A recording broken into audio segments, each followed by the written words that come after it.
Come in un puzzle compaiono nuovi pezzi. Un nuovo macabro ritrovamento di ossa infittisce il giallo del corpo senza nome che ha riaperto però il caso di Isabella Noventa, la 55enne di Albignasego scomparsa nel gennaio 2016. Salgono a 5 i frammenti ossei ritrovati nelle spiagge della provincia di Rovigo in 10 giorni. Venerdì 30 agosto nella battigia di Porto Caleri a Rosolina è spuntato un osso che sembrerebbe essere un femore umano.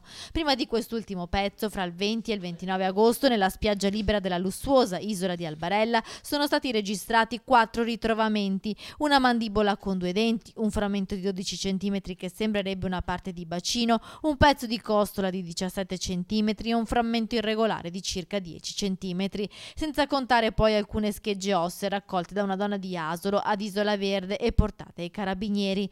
Tutti i reperti sono stati consegnati all'autorità giudiziaria e verranno analizzati a partire da venerdì dal medico legale di Ferrara Lorenzo Marinelli.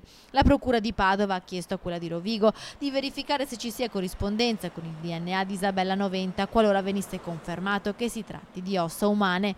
La famiglia della donna attende di conoscere i risultati, anche se nutrono molti dubbi. Per la morte e l'occultamento del cadavere di Isabella si trovano in carcere dal febbraio del 2016 i fratelli Freddy e Deborah Sorgato, condannati a 30 anni, e Manuela Cacco, che deve scontare 17 anni. Il camionista ballerino, dopo l'arresto, aveva confessato di aver ucciso accidentalmente Isabella durante un gioco erotico e di aver gettato il corpo della donna nel fiume Brenta, una versione che non aveva mai convinto gli inquirenti e nemmeno la famiglia Noventa e che era stata smentita poi dalle dichiarazioni fatte dall'ex amante Manuela Cacco, l'unica del trio diabolico che all'epoca dei fatti decise di collaborare con gli investigatori. Nessuno dei tre però in questi anni ha mai voluto rivelare dove sia stato nascosto il corpo di Isabella.